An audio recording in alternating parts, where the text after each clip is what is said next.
All right, today we're trying something new. We have 3 high school students, 9th graders, 10th graders, 11th graders, that all are running their own business while they're in school. And not just like, oh, here's my idea. These guys have real revenue, tens of thousands of dollars in profit that they're making as, I don't know, 14-year-olds. It's crazy. And so we invited them in. We're doing office hours with them. So they bring us their biggest problem, and we try to help them solve it in like 10 minutes. And whether you're a high school or college student, or you're just running your own business, I think there's going to be something in this for everybody, because there's a beauty in these kids who they're like, I just don't know anything, but they're crushing it. Yeah, there's a lot of people who listen to this podcast that want to start something and they overthink it. And there's a beauty to being ignorant. And these kids are ignorant. And because of that, they create amazing stuff. And I think that you should steal that attitude.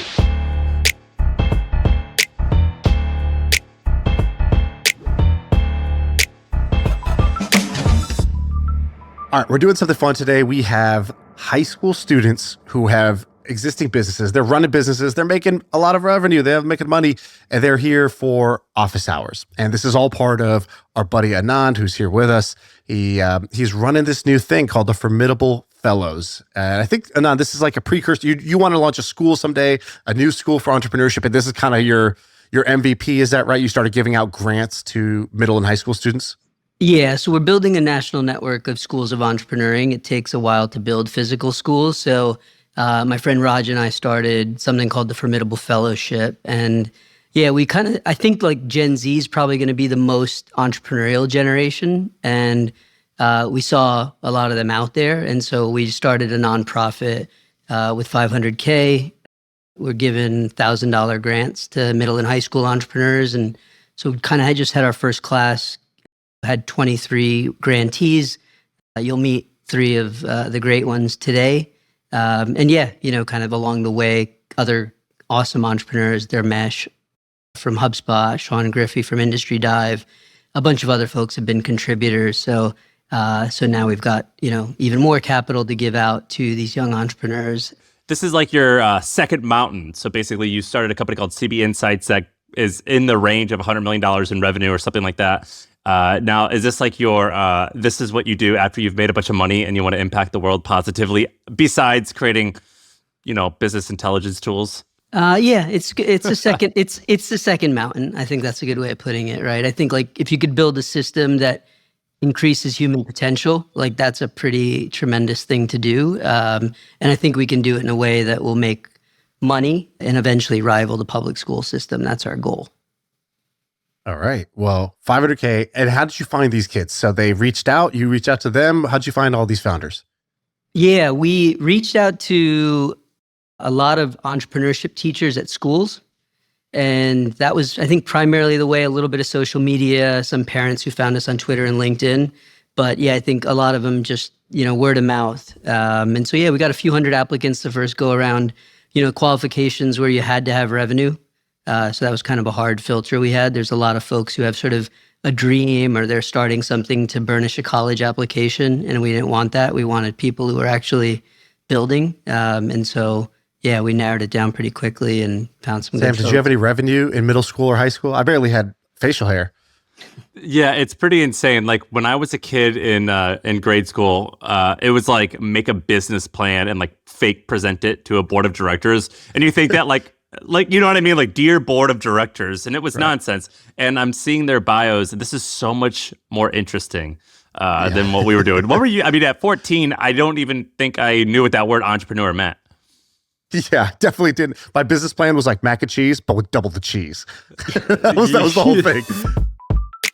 All right, so I have this notebook here, and the reason I have here is I take notes whenever we have a guest, not because it's my job and I'm a podcast host, but because a lot of times what the guests are talking about, it's just so interesting to me as a human. I just want to go and like implement it in my business or my life. And the person I took the most notes for was Jesse Itzler. If you haven't heard that podcast, it's the best. Like it legitimately changed my life.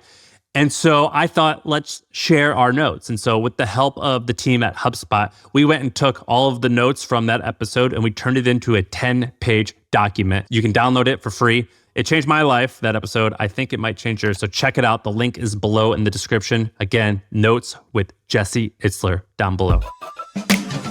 All right, so we're gonna do this. We're gonna see what we got. They're calling in literally from school, by the way, which is hilarious. Like someone came on and their the bell for like recess came on or something. That was amazing. All right, so let's try this out. Let's go, Lincoln. All right. My name is Lincoln Snyder. I'm a senior at Lake Dallas High School. My business is Sunshine Exteriors. So we clean windows, gutters, power wash, fence staining, and holiday lighting. We're located in Denton, Texas. The main goal is to help the homeowners protect their investment. Obviously, to have a clean home year round. My business is 2 years old. Last year, we did $60,000 in revenue at about just above 50% margin. Hold on, pause real quick. Sam, you know why he's good? Did you Why? hear what he did there? That was some sophisticated, high-level stuff he just did where he goes, he's talking about cleaning gutters, and he goes, we help homeowners protect their investment. He didn't say we clean your gutters. What's the biggest investment in your life? Your home? Wouldn't you want to protect it? Wow, Lincoln, I'm already impressed. Continue. So last year we did 60,000 at just above 50% margins. This year I plan to grow by 150% to $150,000. So you made $30,000 as a junior in high school. Is that about right? I was a senior. It was Sorry, this okay. year. This year. Okay. Well, Wow. 2020. School year. Yeah. Okay. Wow. All right. That's wild. So just to recap, you go to homeowners, you'll power wash, you'll clean their gutters, you'll clean the windows, you'll put up Christmas lights, whatever you got to do, home services. And you did 60,000 last year as a high school senior, and you think you're going to do 150 this year. That's the summary? Correct. All right. Yes. And then, so it's me and I have two 1099 subcontractor employees. So right now I'm completely off the field. So that means that they're doing all the jobs and I'm the one in charge of booking, scheduling, finding the clients. And how do you do that, Lincoln? How do you get customers? So primary acquisition source right now is Nextdoor. It's a neighbor platform with surrounding communities. And Hey, you can kind of look, post them. we complain about stuff all the time on Nextdoor. No Exactly. need to explain. Yeah. So yeah, I kind of go on there. My angle is I'm a local high school student.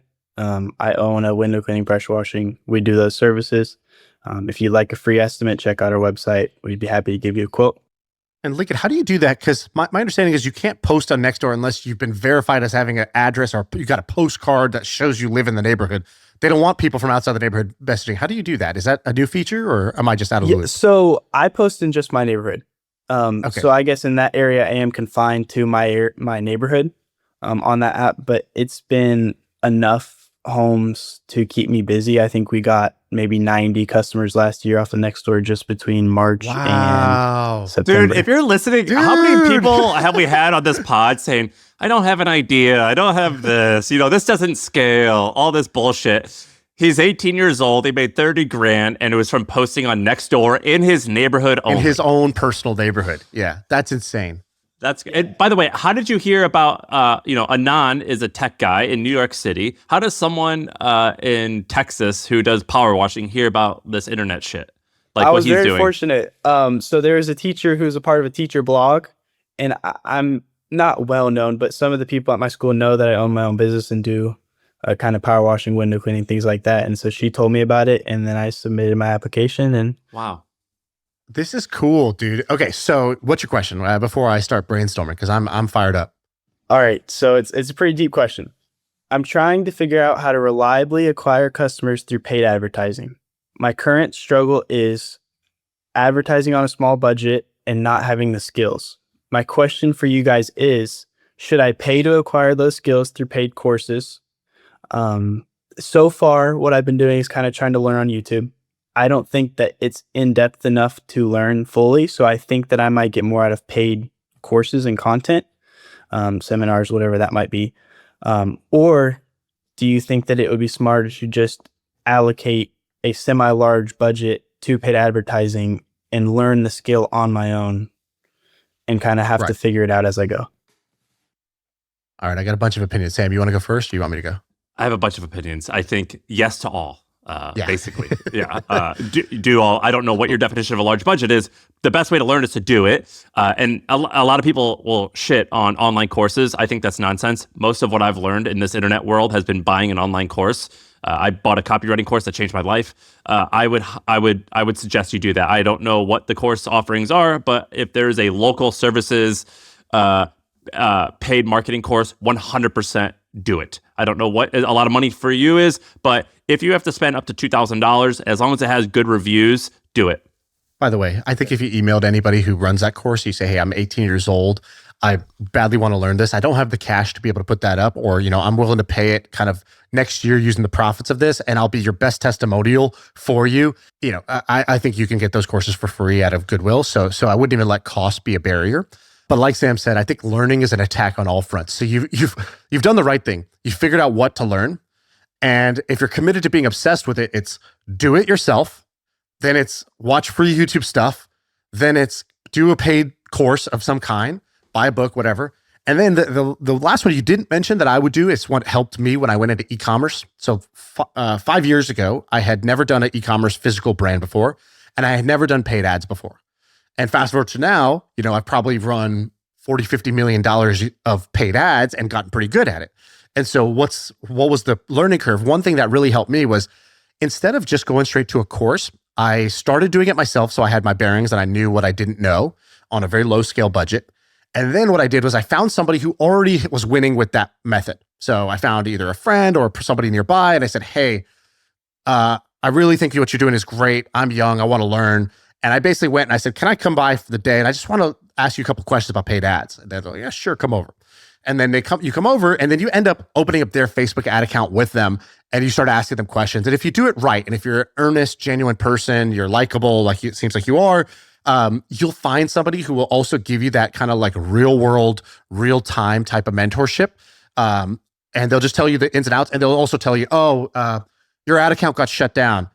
Email this guy, or hey, that's normal. Here's what happens, right? So they'll tell you stuff that you can't find just generically on the internet. So I would also do that, but it's a war on all fronts when it comes to learning. You should be doing all of them, and then the ones that are giving you a more rapid rate of learning, do more of those and less of the others as you go. You'll figure out what's going to work for you.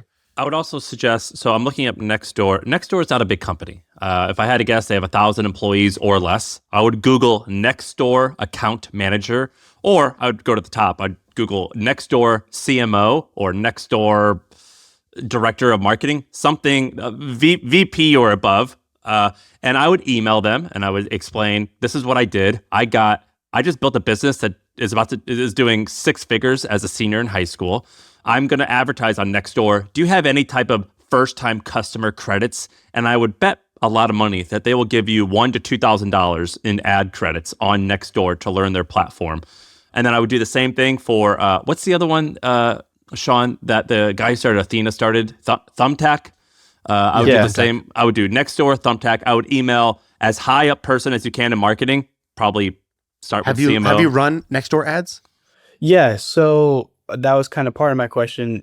What I did last year for Christmas light installation, I ran you do ads. that too?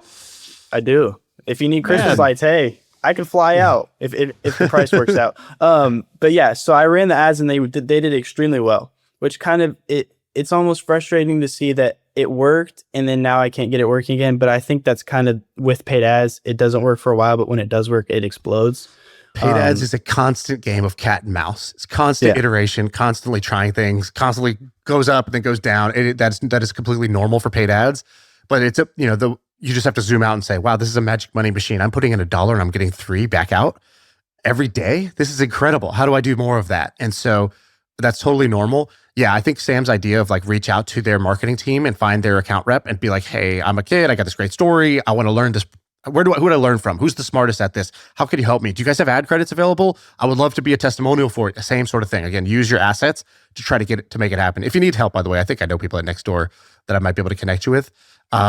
So that's by the way, cool. hold on. But before we move on from that, don't do what we're saying first. The first thing you should do is you should type out a letter and you print 1,000 copies on your printer at home, and you get and you want to make this look not professional. I don't want this to be professional. I want it to be a typed letter from you that's there signed. Should be like a paper-clipped photo of you, like on the thing, or like do not act photo like a big company.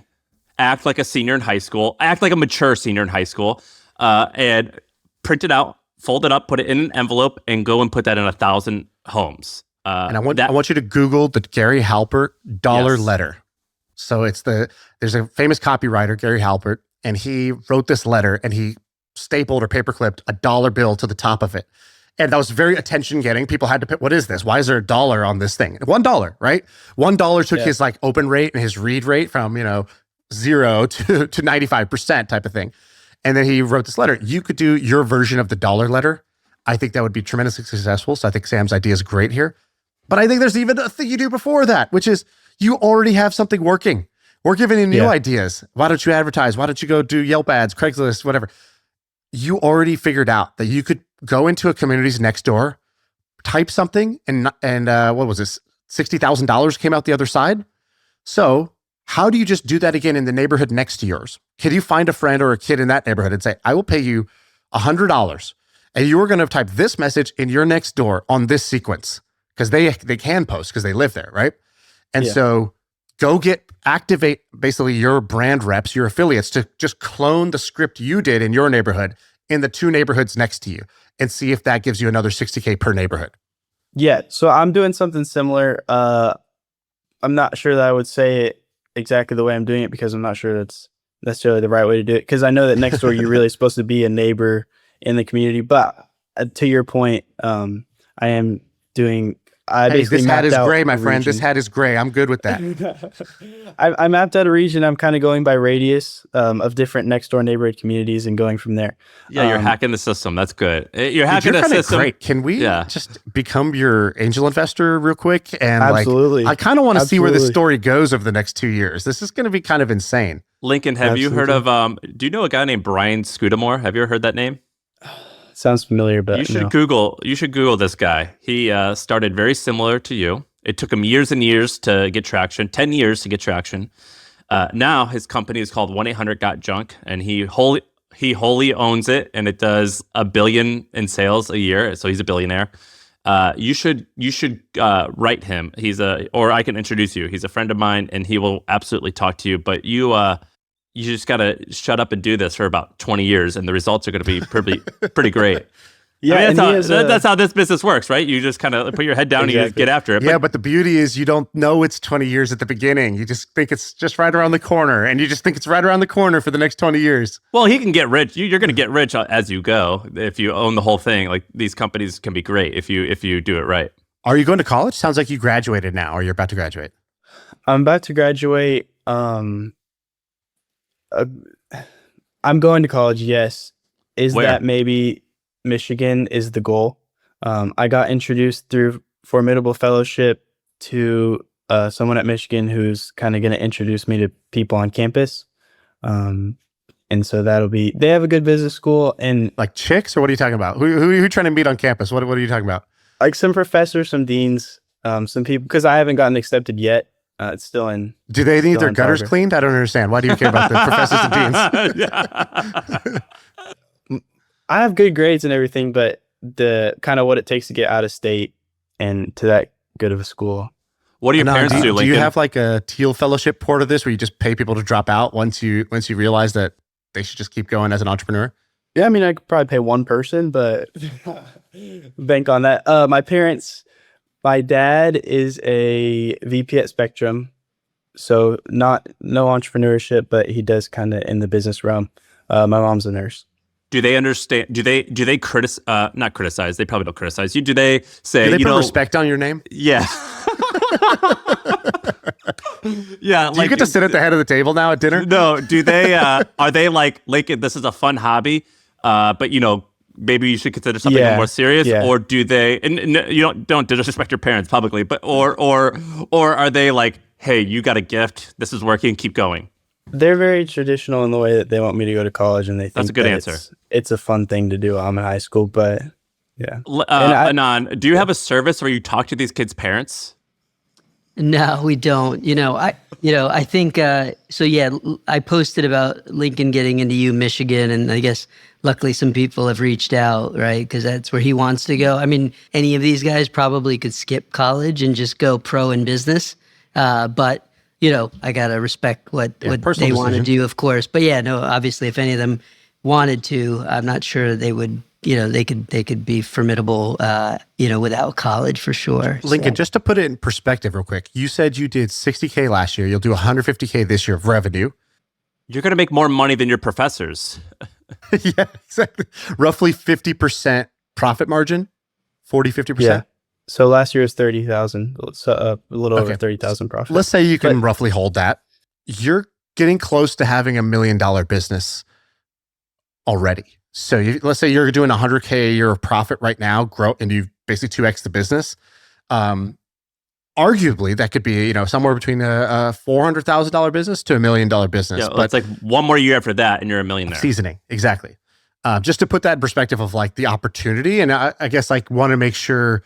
I wouldn't have known that when I was your age. Well, I wouldn't have known how to do any of the shit you did, but even if I was there, I wouldn't have really had that perspective, because you kind of, as a business owner, as a small business owner, you sort of value your business just on what you eat at the end of the day. So you're like, oh, I made $30,000. I did a whole bunch of work. That's great, but that doesn't even pay for 1 year of college. Whereas you look at it, you're like, I'm 1 year away from being a millionaire if I just literally get 2 more neighborhoods on board, or 1 more neighborhood to do the same thing that I just did, right? So you are very close to a very meaningful size business, and I hope you continue that as your new angel investor. I hope. Yeah, that. like I don't think people truly grasp this, that if you do, this is a huge generalization, if you do roughly 300 grand of seller earnings, or sorry, of business owner earnings, ballpark, in most cases, you are worth $1 million. And I think that if people understood that, they would probably keep going a lot harder. And I would bet that a lot of the people teaching business at Michigan, some percentage of them, you would be richer than them before you graduate college. Yeah. And I definitely understand what you guys are saying, because the way I think about it is I compare, a $30,000 salary, which is what I made last year, is like an entry level job anywhere, but going to the point of doubling it every year. Which you're not going to do. Quickly. You're not going to double it every year, but you're going to double it for a few more years, maybe. You honestly, based on what you just described to us, you actually have a path where you could probably 4x this business in 1 year, because you've done all of this in a single neighborhood. And guess what? Like, a lot of businesses are like this, where they're what I call pond businesses. It works in one pond, it'll work in all ponds. Businesses like any app that takes over a high school will actually be able to take over every high school. So Snapchat, for example, when Snapchat got hot, it got hot in 2 LA high schools. And investors who were smart knew right away that, sure, on the surface, that only looks like a few thousand users. But if it works in 1 high school and 2 high schools, it's going to work in 14,000 other high schools, because all high schools are the same. In the same way that your neighborhood is probably similar to 1,000 other neighborhoods or more across the country. And you should be able to sell local services using the same exact blueprint and model that you're doing in those neighborhoods. And so I think that what you haven't done yet is just replicate it. So like, do it in another neighborhood yet. But you said that your next door ads were working, and you said that you're starting to be able to post in new neighborhoods. I would actually be surprised if you can't triple this business just doing that properly. Yeah. So the next door ads from last year, I'll kind of run through the numbers. It was a $9 cost per lead, $30 customer acquisition cost, and a $650 average transaction value. So 21 to 1 ROAS. So I think that just based on 21 to 1, by the end of this year, if I just pump as much as I can into those ads, I think I'll be. And look, it'll go down. It won't stay 21 to 1, but it doesn't matter. 3 to 1, you're laughing. So you have a huge margin of safety. I thought you said you didn't know what you were doing. Yeah. Like you for Christmas lights, I guess, but window cleaning, I don't know. I guess. Well, the Christmas lights is because there's there's an urgency on that, so that's why it's such an easy sale. But your website's great. Have you seen his website, Shaan? No, it's good. I think hhpressurecleanings.com. URL's a little funky, but need to work on the domain. Yeah, but the website's great. Welcome to Sunshine Exteriors. Okay, why not sunshineexteriors.com? I have a Sunshine Exteriors Texas, but it's saying I need 6 months before I can transfer the domain, because I just bought it on a different hosting platform because I needed emails with a branded domain. You could definitely transfer a domain faster. Whatever, that part's not right. It doesn't take 6 months. But okay, great. Let me ask you a different question. Do people come back? Do they do it again? Like, have you been in business long enough to know the repeat rate? Yeah, so didn't do a great job of tracking it, and not quite enough to know the repeat rate. I'll start seeing the repeat rate this year because most of my customers were from last year. But from first year to second year, I would say it's probably close. It's low, probably 10%. Okay. Wow, this is great. Okay, congratulations. Thank Anything you. else, Lincoln, before we let you go? Because this was kind of great. One question. So if you guys were in my position, right, and you were going to, against your parents' judgment, not go to college, what advice do you have for someone in that position? All right. So the pitch is like this. You're going to sit them down and you're going to say, Mom and Dad, let me show you the potential outcome. So what you're near A&M maybe? I don't know where you. Yeah. Okay. That's I would another say, college. Yeah. I would say, look, the average salary that a graduate in the business administration school is this. I don't know what it's going to be, probably 80 grand. I'm already going to make that. And if you go to, what's the broker that we like, Shaan? Quiet Light Brokerage. Quiet Light, yeah. You go to quietlightbrokerage.com and you say, here's how much these businesses sell for. In 1 year, I'm going to already be well above the average in terms of earnings for a first, second, and third year postgraduate A&M business admin graduate or whatever. I'm going to be already out earning that. All I'm asking for is 1 year. You don't need to support me financially. All I need is your blessing. I just want you to say, get after it. Go and achieve your dreams. Because look, if you look at all of the change in the world, a lot of it is due to someone who just went out and got after it and made a lot of money. And I'm trying to do that. And if it doesn't work after 1 year, I'll do what you asked me to, which is go to a great school. But just give me 12 months to make this happen. And I don't want anything except for your emotional support. How's that pitch, Shaan? Is that good enough? It's great. That's exactly right. You want to ask for the gap year, not the full 4. So you don't have to make this like long-term, life-altering decision. Just say, hey, I'd like to basically, I want to take a gap year and really give this my all. I think I'm going to learn a lot. I'm already learning a lot. And I think this could really grow into something. And as after school is about learning so that, the way, hey, school's great, but an education's more important. Like the thing I would go to school for is to learn about business. I'm already learning a ton about business this way. And I'm going to learn so much more if I just take this year and focus on it. And hey, at the end of this year, you know what? Maybe I will actually, decide, hey, college is the right move. I want to be around friends and I want to do all that. And in which case, no harm done. 1 gap year. And if this really takes off and we reassess at the end, I can go the other way and actually maybe continue on this path.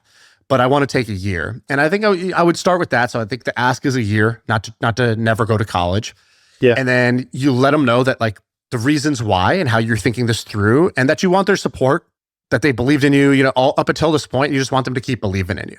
And you see how that lands. So you got your little emotional manipulation. You have your puppy dog clothes. You got it all. Under the hood, we got a lot of stuff going on there. But that's what you want to do. And then you see how that goes. But at the end of the day, like, look, sometimes just, it might come to this. I hope it doesn't, but it might come to this where they say, no, you got to do this. This is, you don't know what you're talking about, blah, blah, blah. You may have to decide for you what's most important, right? That's the coming of age, that's the 18-year-old thing. And there are plenty of stories of people who do it. And then years later, their parents are like, holy crap, I didn't understand at the time, they come around to it. You, at the end of the day, you got to take control of kind of like what you want for your life.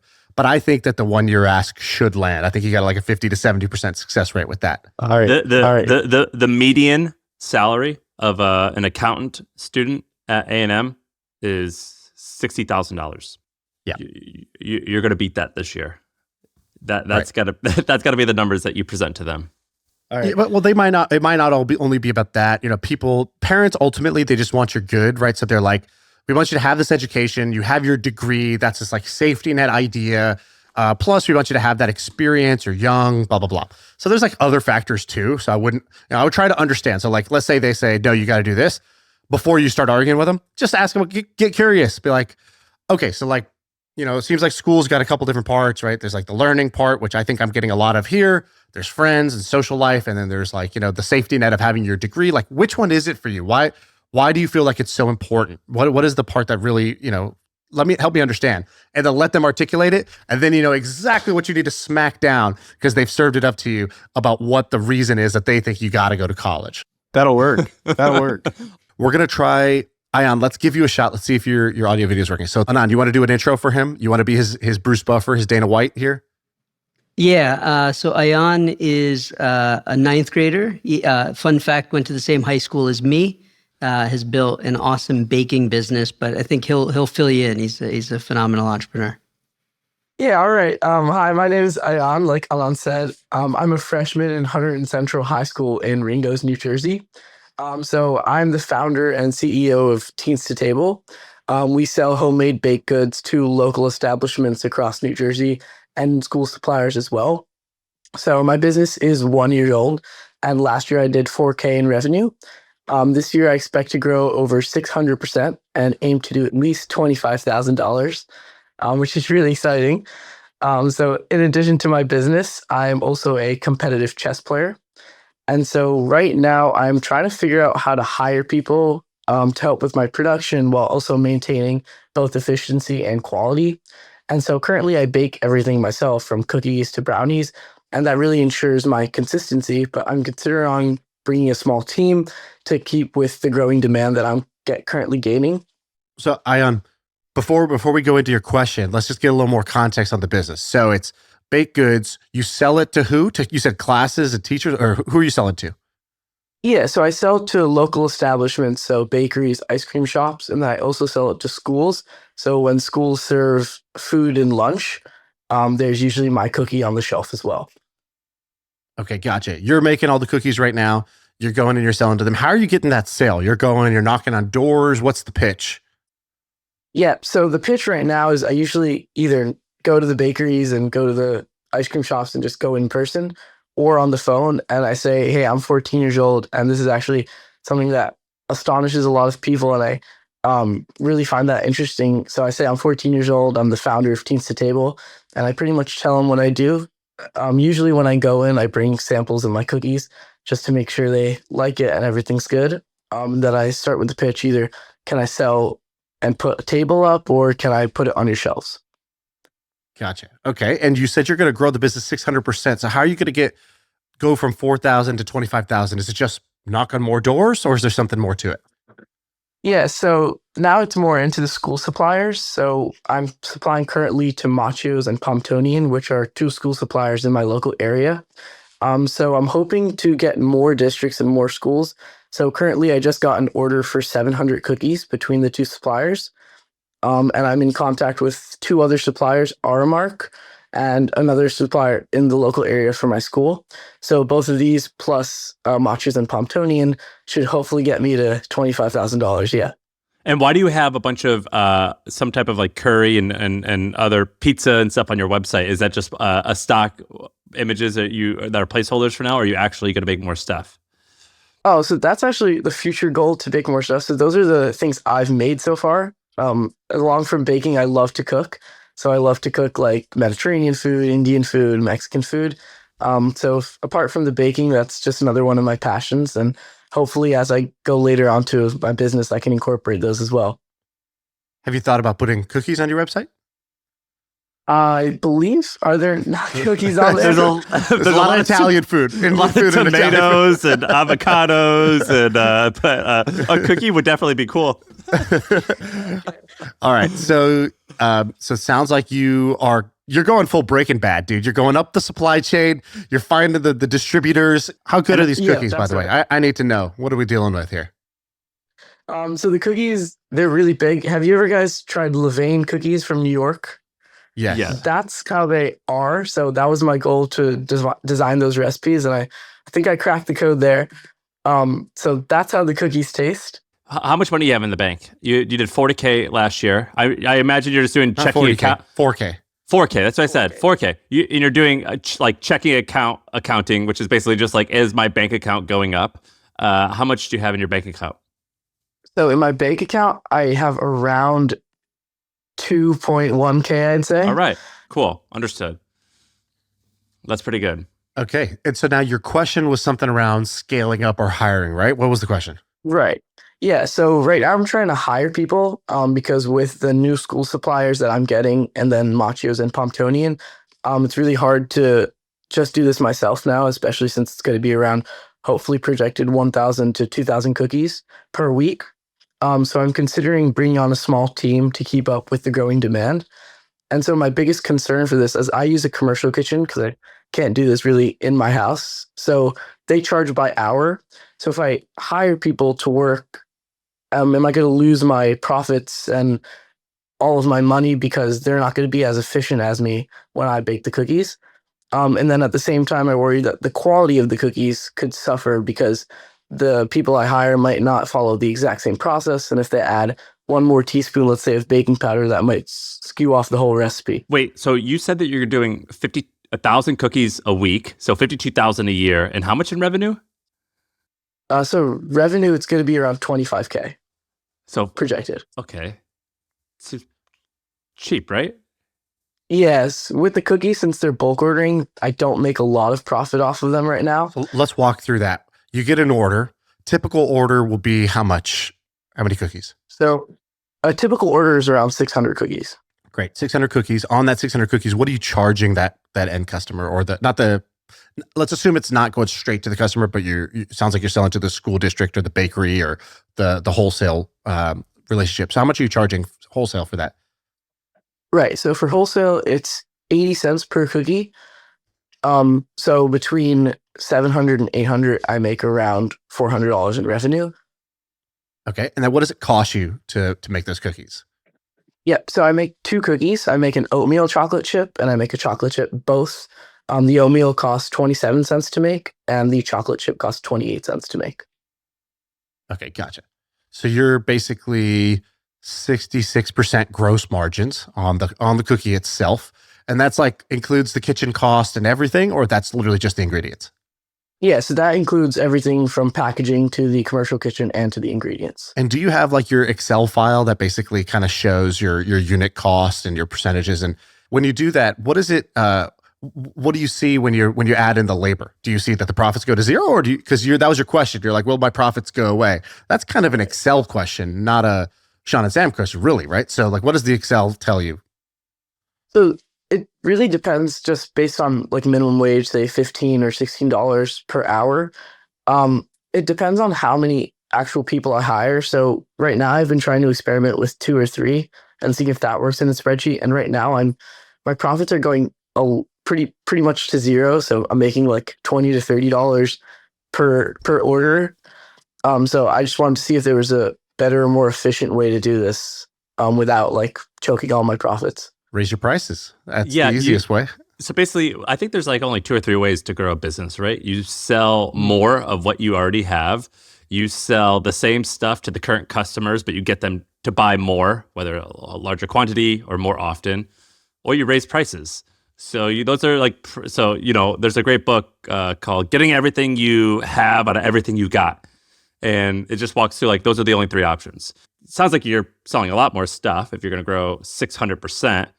But you probably should charge more, I would think. I don't know anything about the cookie business, but I think that sounds really cheap, right? How hard is the sale? Is the sale really easy? If the sale's really easy, you should charge more. How often are you turned down when you're asking these people to buy your stuff? So it's quite a bit. So right now with Machos and Pomptonian, I signed a contract with them. So that's pretty much going till the end of the school year for me. So till June. So with them, Pomptonian is actually only taking 40 cents per cookie. So to me, that's a really cheap thing because I'm really making 12 or 13 cents of profit per cookie. So with them, I'm making like a total of barely anything for profit. With Machos, on the other hand, I make 80 cents. So they charge I hope they're not listening to this. Uh-oh. We're giving out all the leverage. So I make around 80 cents from them as they charge me for $1. So I feel like in my question, like a follow-up is if I raise the prices, do you think they would say, we don't want for you to put your products anymore, or is that a possibility? Well, it's definitely a possibility, but it's one you got to figure out. So it's 2 ways to figure this out. You can go to your existing customers, assume you have a good relationship with them, assume they're happy. And you could tell them, you could be like, hey, how's this going for you? They're like, oh, it's great. Like, awesome. I really love working with you. I'm 14 years old. I'm figuring this out as I go. And one thing I'm learning is that I'm providing you guys 500, 1,000 cookies. Right now, I cook all of these by myself. I need to bring somebody in. If I do that, I'm not going to make any profit. And so I was wondering, would it be possible, like, for us to raise the price here and go to $1 a cookie or 95 cents a cookie, whatever it is? That way I'm not losing money providing you business, and see what they say. They might look at you and your puppy dog eyes and they'll just say yes. They might say no, and you'll find out, right? And then when you go to that next bakery, you're going to go cold test them, and they're never even going to know about the 80 cents. You just go to them straight away and you say it's $1.10 a cookie. And then you say, these cookies are amazing. have you ever been to the bakery in New York? This is a New York City cookie that I'm bringing to you, right? So you have to up the perceived value of the cookie through your packaging, through your story, through the benefits that they get working with you. And you could say, hey, I am going to be able to, tell everybody in our local community that you guys support, this young entrepreneurs, blah, blah, blah. So you got to find a way to be able to charge a higher price. And so I think that's your easiest lever, because you're not going to be able to get labor for that much cheaper, but you can get more margin out of every cookie that you sell. And you don't want to grow broke. So if you have the wrong model, right? You have the wrong cost structure today, and let's say you do go get these bigger contracts and you're cooking 10 times more cookies. Well, you're just literally going to grow broke if you do that, right? Because you're going to have to hire to fulfill those orders. But if you don't have the margin to support it, you will go out of business. And so, and by the way, I think you could test these things. So first you test it in Excel, then you bring on one other person, and you can always cut bait with that person if it turns out that you're not able to, optimize them fully to get the costs out, to get the benefits out of it. But you just go sort of one step at a time. I wouldn't go get 2 or 3 people. I'd start with 1 and then move to 2, move to 3 as you figure out that model. Right. Okay. Yeah, that makes perfect sense. Thank you. Yeah, you might also want to try to sell to a richer customer. So who is going to be less price sensitive, right? If you go to local businesses, you go to real estate, the guy who's killing it in real estate down there, you go to the dentist, you go to people who are themselves local entrepreneurs that are making enough money where they don't care if it's 80 cents a cookie, $1 a cookie, or $2 a cookie, really. They like the story, they like you, and they want to be supportive. I think that might be helpful versus going to somebody like Aramark. Aramark, I think, literally provides food to like prisons and school cafeterias, right? It's going to be harder to get wiggle room with them than it is to get the local dentist to say sure thing. Bud. Yeah, or local car dealerships, things like that. That story is so much better when you have your face on it with the story and then your stuff right there. You should maybe do you have like a sign so that, let's say I am the car dealership and I do carry your cookies.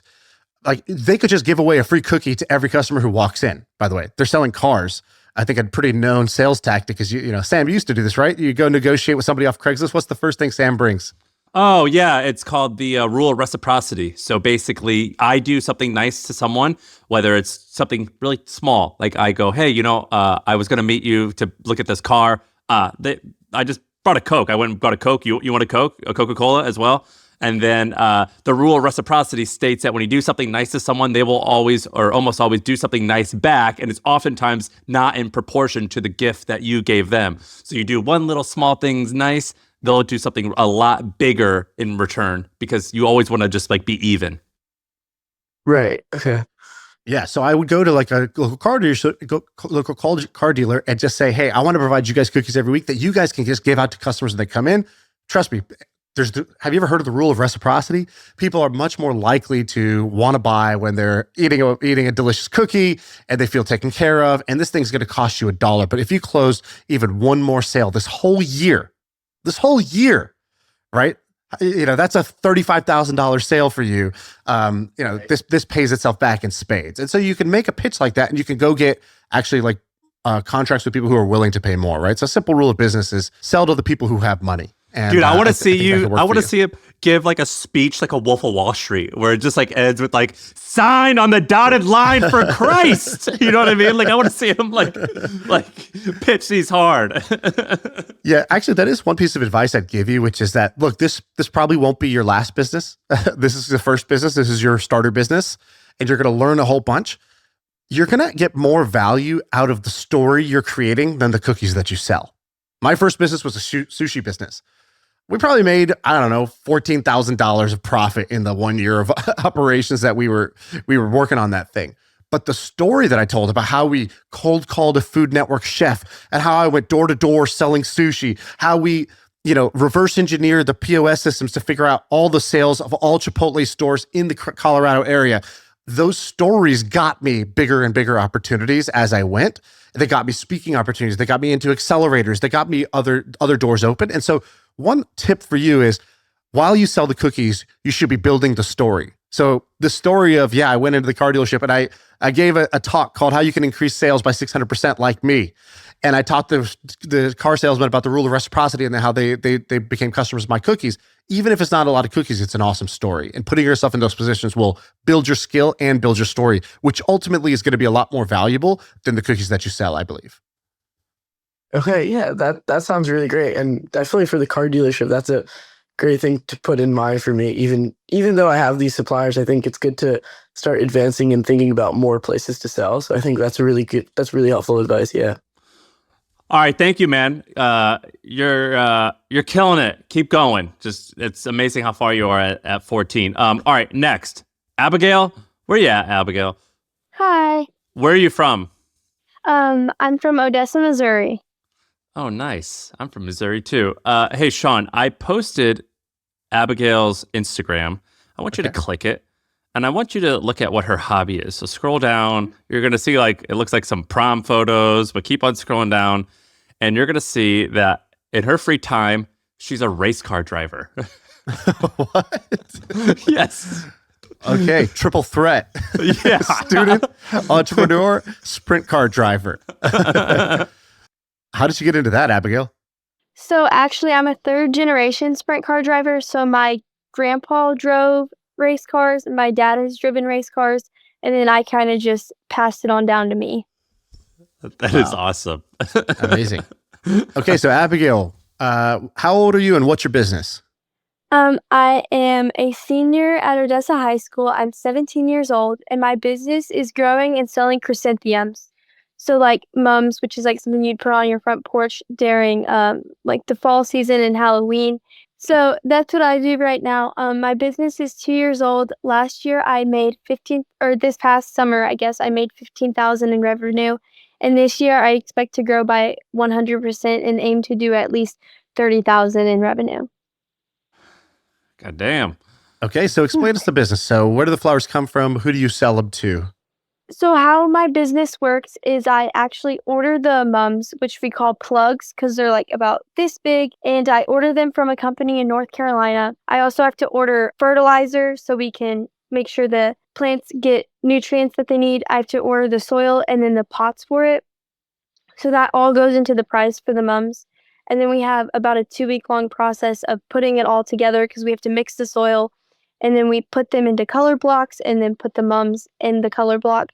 It's a really, really long and tedious process.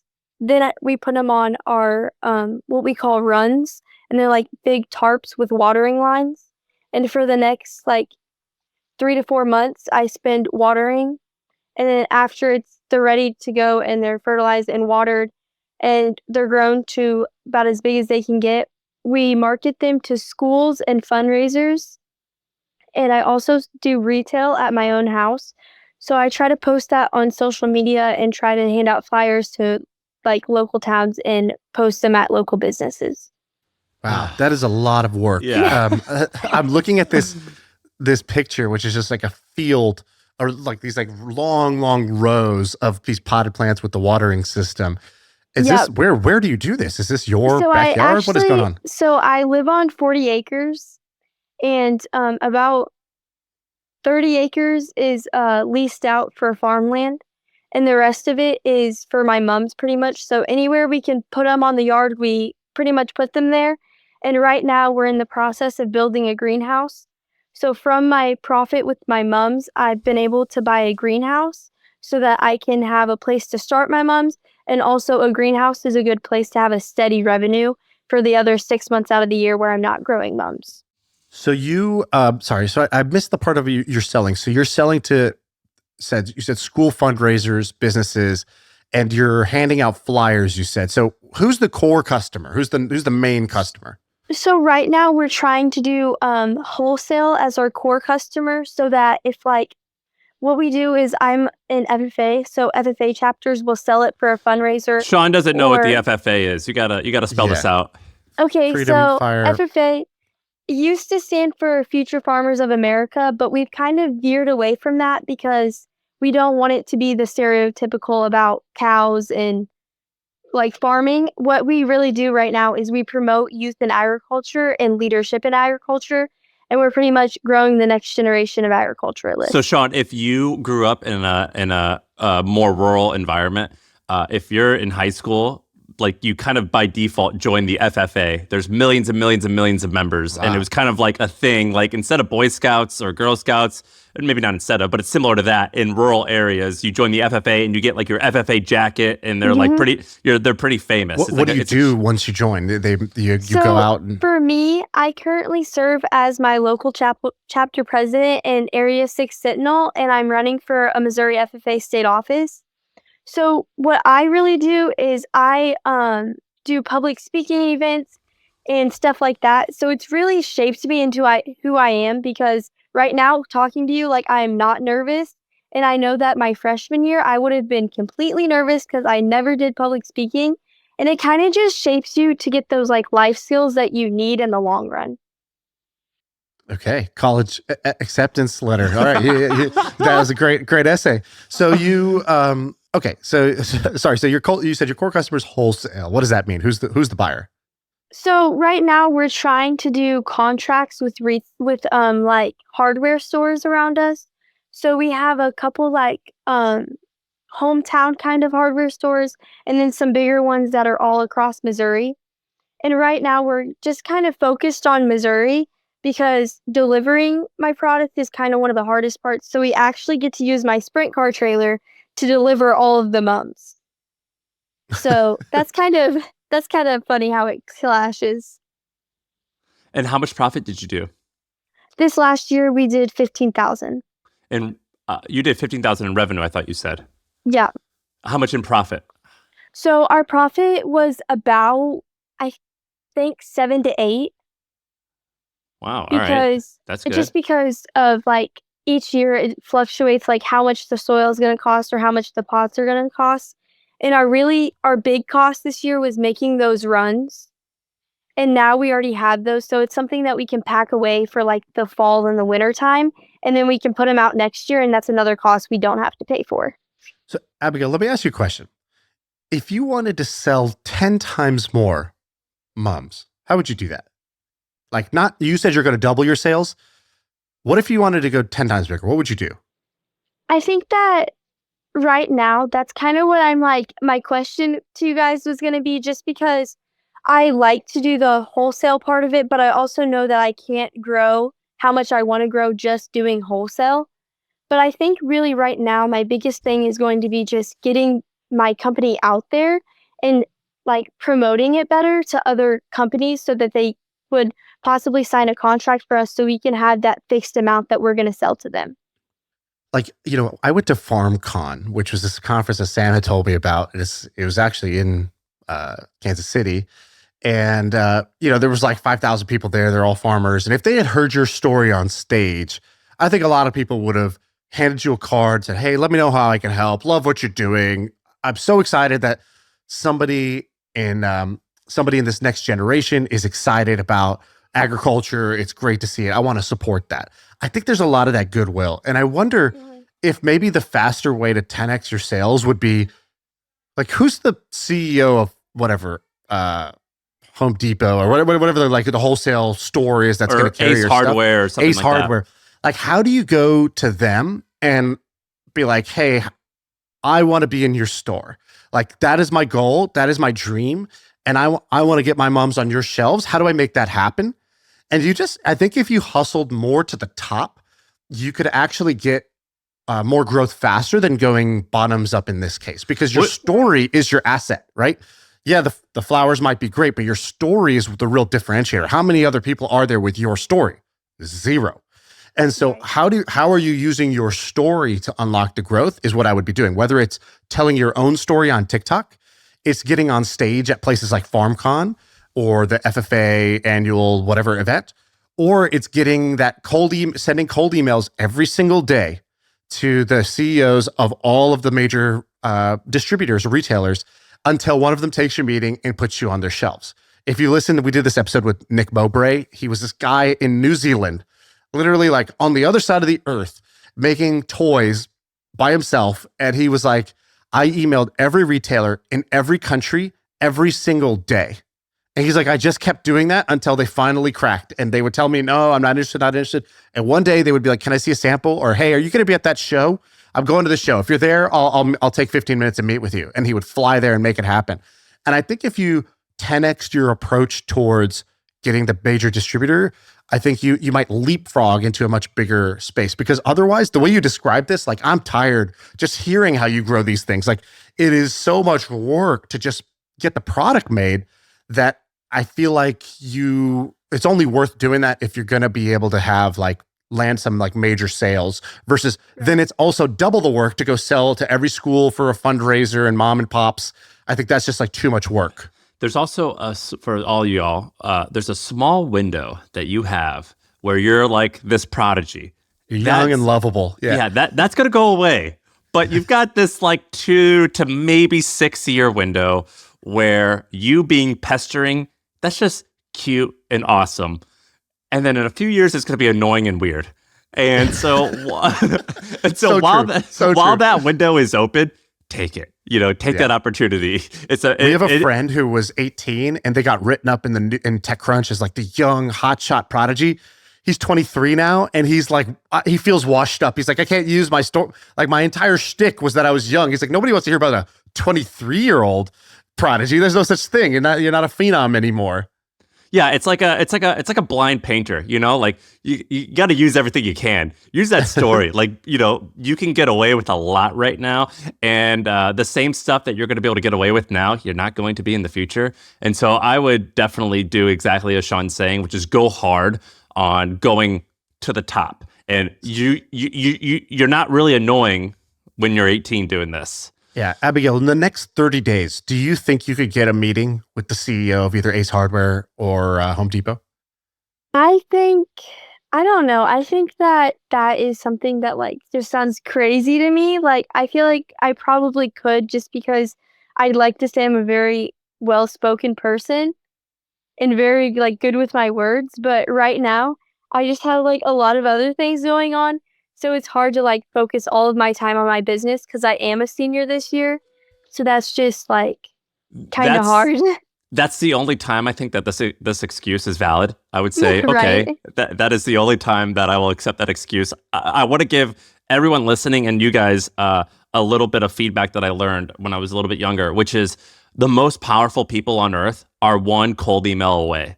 And because of email and because of Instagram, which you guys have grown up on, and all these and everything else on social media, you would be shocked at how small the world is. And it sounds insane to say, email the CEO of this large $1 billion plus multi-tens of billions of dollar company. That sounds insane. But I think that you are literally, I wouldn't say one email. I would say you're one email and 20 follow-ups away from just about everyone on earth. And there's been times where I even emailed Jeff@Amazon.com, and I think I followed up like 20 times, and I got a no thank you.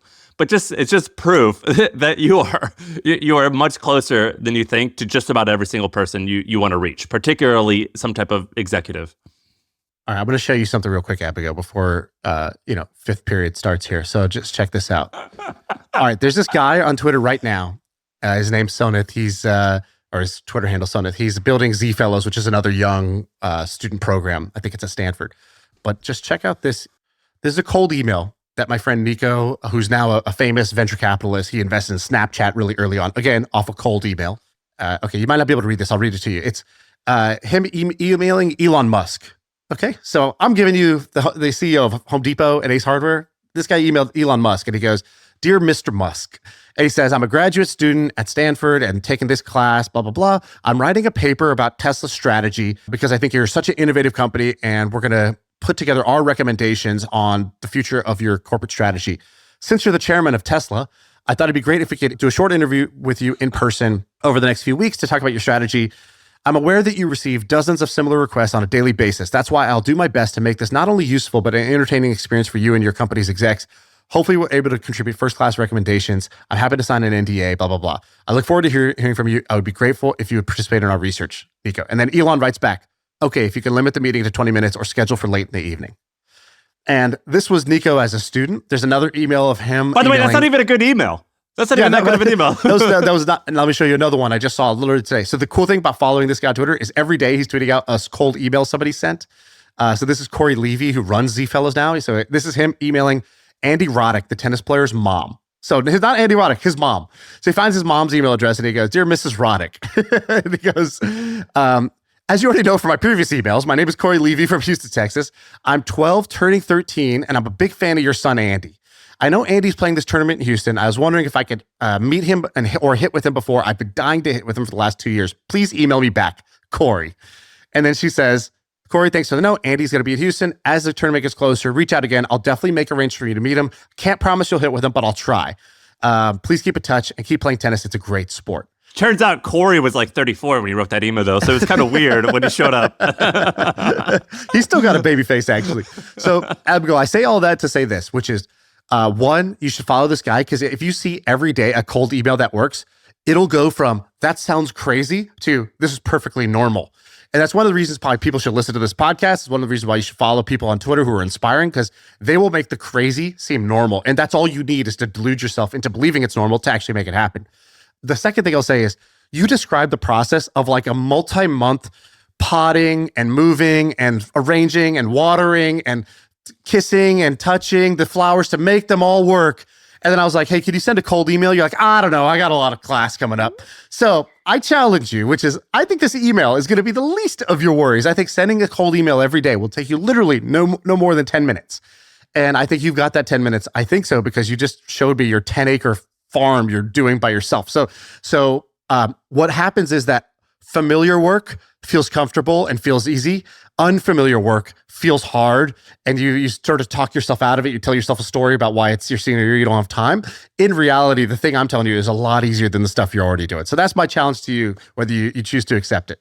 Pick 100 people who you want to reach. Okay, spend only 30 minutes a day for the next month, and follow up with each of them 10 times until they say no, thank you, or yes. And your reply rate, if you're any interesting or any good, is going to be about 10%. So most everyone's going to say no or not going to reply. But I promise you, 10% out of 100 is going to be awesome. It's going to change your life.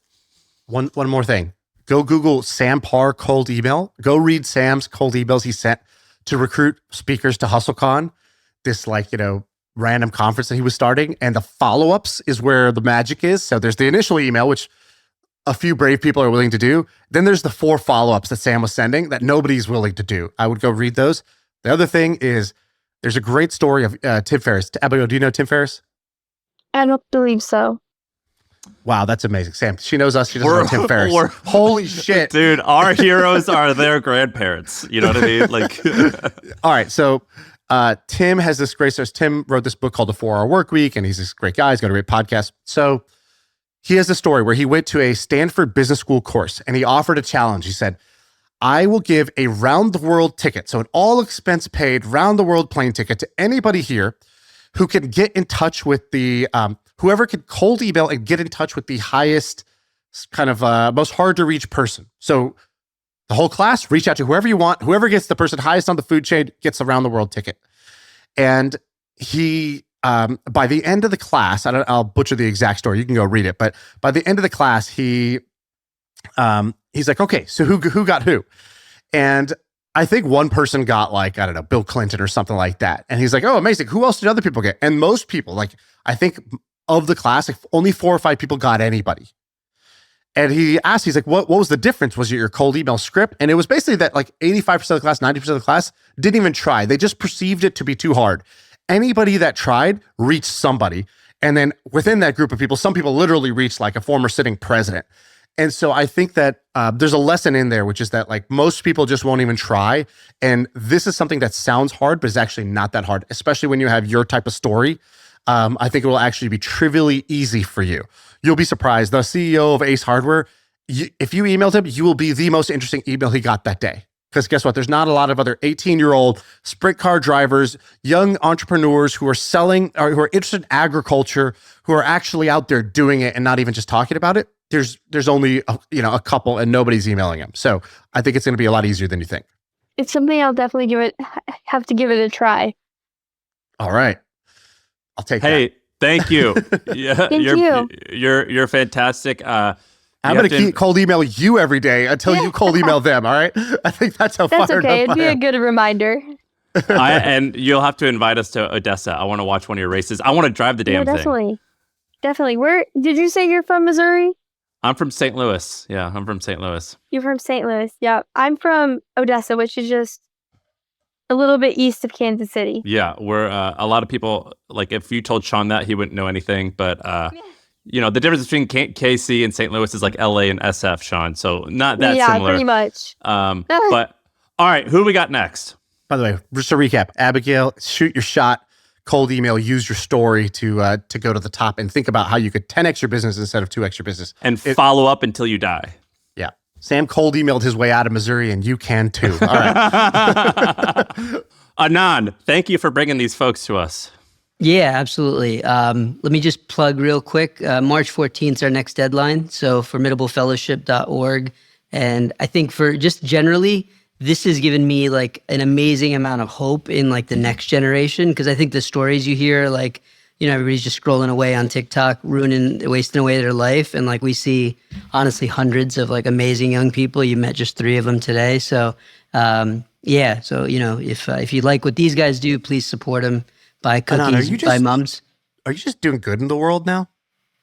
Is that what's happened? You're just doing good? Nah, I mean, no. This is fun. This is a lot of fun. Well, like, it puts a lot of wind in my sails. He put up about $500,000 or something of you and your partner's money. He's just doing good. This is amazing. Yeah, we did. It's called the second mountain. This is what you do when you. We got $700,000 with donations now. So I mean, we got lots of money for grants. So if there's young entrepreneurs, if parents are hearing this, we've had a lot of parents who reached out saying this inspired their kids to start a business. So hopefully we'll see them in 6 or 12 months. So yeah, and I mean, it's pretty dope, like what has started to happen, and we're only 4.5 months in. So we're still Shaan, super. Why aren't you doing this? That's a great question. That's what I'm asking myself. This is right up your alley. Amazing. All right, Shaan. There's a few of these. You can just join us, Shaan. It's all right. All the infrastructure's set up. That took the longest. So just. Do you need like a hype man? Because that's kind of my skill. Yeah, what else? there we go. I don't really have much else, but. Yeah, we need a hype man for sure. So no, but these guys are great. If you need to buy mums cookies, you need you want your home beautified and to protect that asset, as Lincoln said. You know where to go, dude. It's also awesome not to hear about AI. Do you know what I mean? Like, which is great. But like, it's like, these guys are actually doing the damn thing like in real life, and it sounds awesome to hear different stuff. Yeah, I think the other thing, we have like a podcast with these guys called Future Titans, and like Ayan goes through a story of like emailing and going door to door like 100 times and getting rejected, right? And so I think like the things that they learn out of building their businesses are phenomenal. Abigail walks through this like horticulture issue, which is like way above my pay grade, where like the mums were getting overwatered in one area, and like just the problem solving they're doing is unreal compared to like anything they might do like in an academic setting. So yeah, no, it's super. I'm going to send you guys a copy of our boy Nick Huber's book, The Sweaty Startup: How to Get Rich Doing Boring Things, because you guys are all doing sweaty startups. This is great. I'll send you guys, get us your addresses. I'll send you guys a copy. You're way ahead of the curve, and we'll joke and we'll tease you guys and give you a hard time, but you're doing amazing stuff, and I hope you're proud of yourselves. And thanks for coming on the pod. All right, that's it.